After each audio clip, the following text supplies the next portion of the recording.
North Pacific মহাসাগরে একজন marine ভাইরাসের সমুদ্র দূষণ নিয়ে নিউজ করছে। তার নাম সোফিয়া, ক্যামেরায় তার বয়ফ্রেন্ড। হঠাৎ তার এক টিম মেম্বার সোফিয়াকে ডাকে। সে বিকন 7-এর সিগন্যাল পেয়েছে। সিগন্যালটা তাদের দিকে এগিয়ে আসছে, আর এটা হচ্ছে তাদের ট্র্যাকার লাগানো একটা হাঙর, যেটার নাম লিলিথ। তারা লিলিথকে পর্যবেক্ষণ করে যাচ্ছে।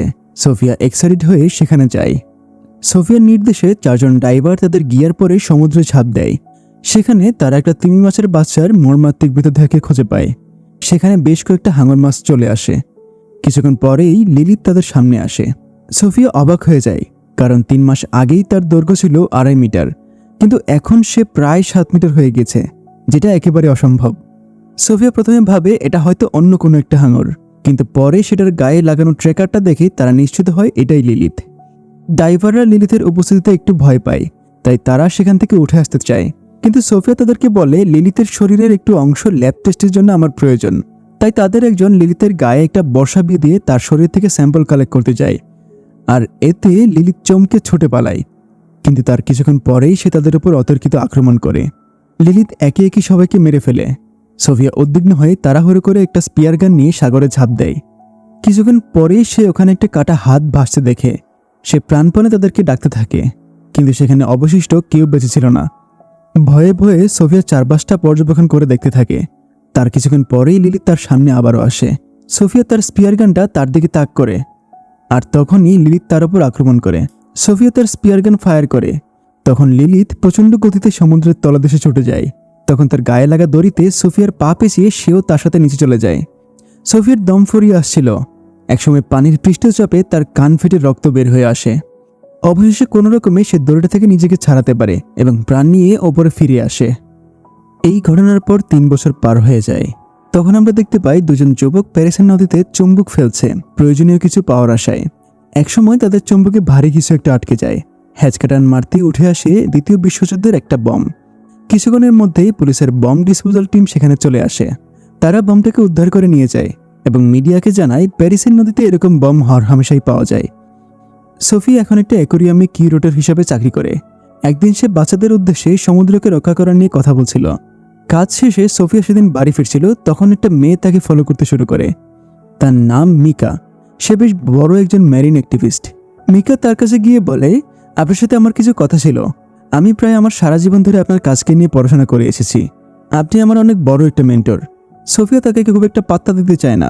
সে কাজের অজুহাত দেখিয়ে সেখান থেকে চলে আসতে চায়। তখনই মিকা বলে ওঠে, বিকন 7। সোফিয়া থমকে দাঁড়ায়। মিকা বলে, আমি জানি ওটা কোথায় আছে। তারপর সে সোফিয়াকে নিয়ে তাদের ওশান ডিফেন্স অর্গানাইজেশনে যায়, যেটার নাম SOS। মেয়েটা সোফিয়াকে এখানে পেয়ে খুব এক্সাইটেড হয়ে যায়। সে সোফিয়াকে বলে, আপনি আমাদের অনুপ্রেরণার মূল উৎস। আপনার কাজের উপর ভিত্তি করে আমরা আমাদের এই অর্গানাইজেশনটা তৈরি করেছি। লিলিথ এই মুহূর্তে প্যারিসের লোকালয়ের ভেতরে একটা নদীর মধ্যে বিচরণ করছে, যেটা থেকে সোফিয়া অবাক হয়ে যায়, কারণ লিলিথ নোনা পানির হাঙর। নদীর এই পানিতে সে মারা যাওয়ার কথা। মিকা তখন সোফিয়াকে বলে, কিছুদিন আগে প্যারিসের নদীতে একজন ড্রাইভার গাড়ি নিয়ে পড়ে গিয়েছিল, কিন্তু গাড়িটা উদ্ধার করার পর সেই ড্রাইভারকে খুঁজে পাওয়া যায়নি। তাদের ধারণা সেই ড্রাইভারকে লিলিথ খেয়ে ফেলেছে। তখন মিকা সোফিয়াকে একটা অদ্ভুত তথ্য দেয়। সে বলে, আমরা লিলিথের সাথে যোগাযোগ করার একটা উপায় পেয়েছি, আর আজ রাতে আমরা সেখানে যাব। তাকে প্যারিসের নদী থেকে সাগরে ফেরত পাঠাতে হবে, তা নাহলে সে এখানে থাকলেই মারা যাবে। সোফিয়া তার কথা বিশ্বাস করে না এবং মিকাকে বোকা বলে সে এখান থেকে চলে যায়। বাসায় আসার পর সোফিয়া এই বিষয়টা নিয়ে আবারও চিন্তা করে। তারপর সে ল্যাপটপ বের করে তাদের পুরনো ভিডিওগুলো দেখতে থাকে। একটা সময় সেই ভিডিওটা চলে আসে যেদিন লিলিথ তার ক্রু মেম্বার সবাইকে মেরে ফেলেছিল। রাগে কষ্টে সে তার ল্যাপটপ বন্ধ করে দেয়। তারপর সে লিলিথের ট্র্যাকারের ডিটেলস দেখতে থাকে। সে দেখতে পায় মিকার দেখানোর স্যাটেলাইট ডাটা আসলে সত্য। তাড়াহুড়ো করে সে মিকাকে ফোন করে, কিন্তু তার ফোন বন্ধ পায়। অন্যদিকে মিকা এবং বেন সেই লোকেশনে পৌঁছে যায় যেখানে লিলিথ বিচরণ করছে। মিকা তার ডাইভিং গিয়ার পরে নদীতে ঝাঁপ দেয়। সেখানে সে ওই হারিয়ে যাওয়া গাড়িটাকে খুঁজে পায়। ড্রাইভারের সিটের পাশে বিশাল একটা কামড়ের দাগ দেখতে পায় সে। এই দৃশ্যটা দেখে সে ভয়ে সতর্ক হয়ে ওঠে। নদীতে অনুমতি ছাড়া নৌকা বহন করা বেআইনি, তাই তারা রাতের বেলা সেখানে যায়।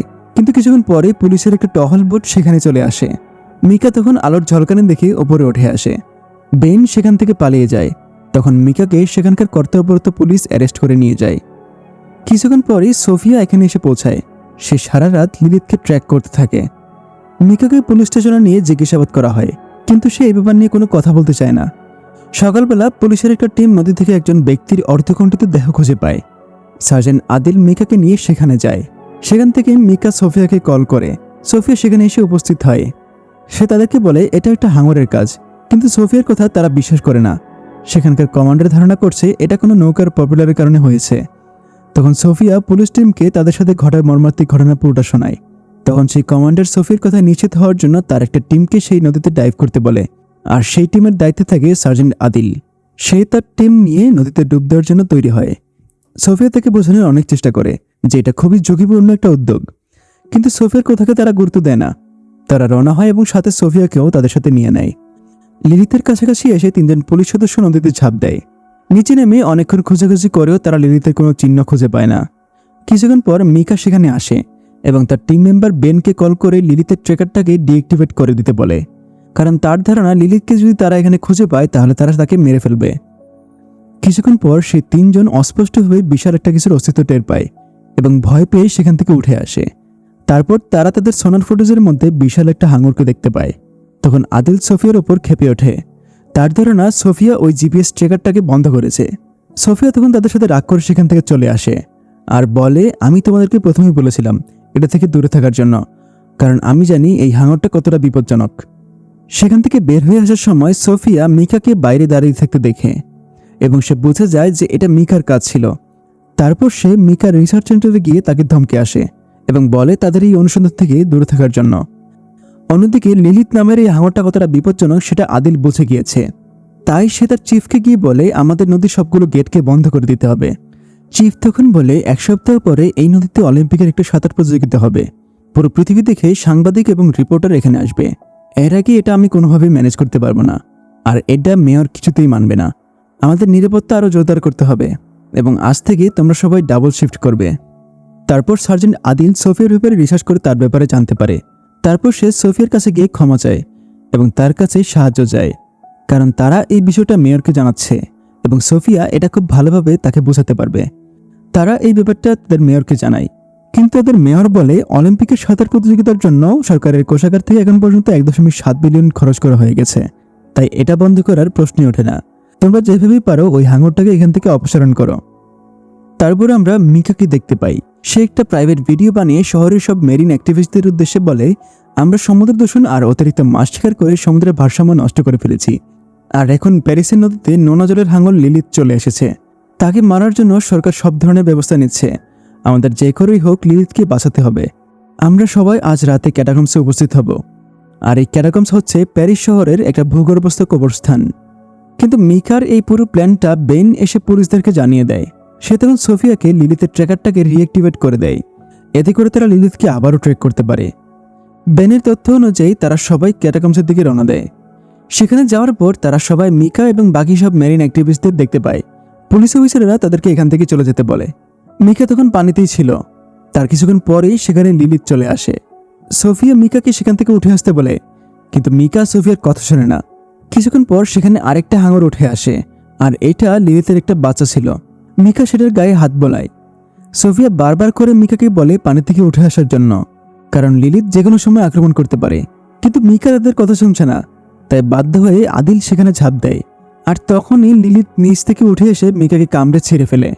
তার এমন ভয়ঙ্কর মৃত্যুতে সবাই আতঙ্কিত হয়ে ছোটাছুটি শুরু করে, আর এতে কয়েকজন পানিতে পড়ে যায়। চারপাশ থেকে আরো অসংখ্য হাঙর এসে তাণ্ডব চালায়। ক্যাটাকম্স একটা মৃত্যুপরিতে পরিণত হয়।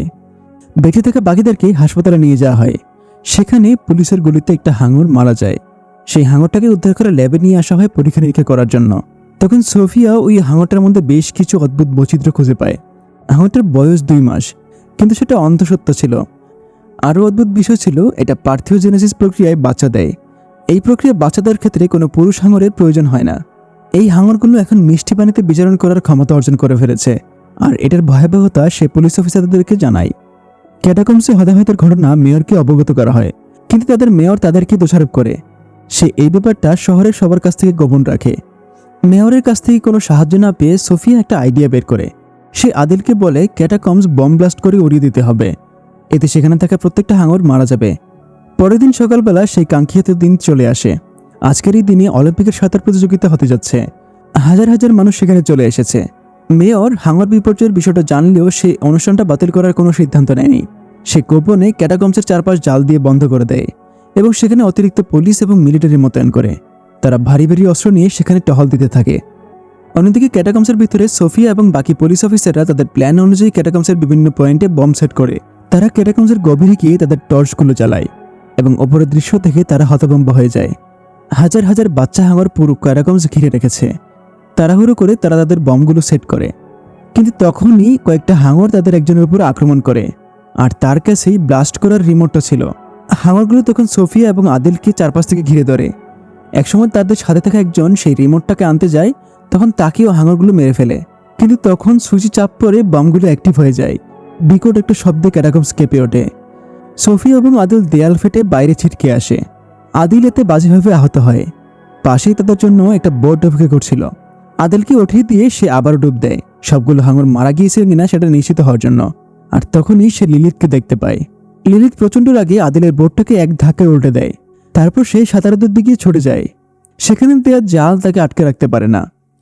যারা সাঁতার প্রতিযোগিতায় অংশগ্রহণ করেছিল তাদের কোনো ধারণাই ছিল না যে তাদের উপর কতটা বিপর্যয় নেমে আসছে। কিছুক্ষণ পরেই লিলিথ তাদের উপর আক্রমণ করে, একের পর এক সাঁতারুকে ছিন্নভিন্ন করে ফেলে। আনন্দঘন সেই উৎসবটা একটা দুঃস্বপ্নে পরিণত হয়। ভয়ে আতঙ্কে মানুষ এদিক ওদিক ছোটাছুটি করতে থাকে। বন্দুকধারী টহল বাহিনী তখন রাইফেল দিয়ে হাঙরগুলোকে গুলি করতে শুরু করে। তখন সোফিয়া এবং আদিল সেদিকে সাঁতরে আসে।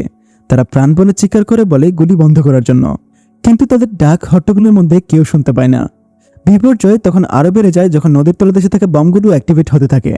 একের পর এক বম ব্লাস্ট হয়ে পুরো শহর পানির নিচে তলিয়ে যায়। সোফিয়া এবং আদিল তখনও বেঁচে ছিল এবং কোনো রকমে তারা একটা স্থাপনার উপরে গিয়ে আশ্রয় নেয়। তাদের চারপাশে অসংখ্য হাঙর ঘোরাফেরা করতে থাকে। আর মুভিটা এখানেই শেষ হয়।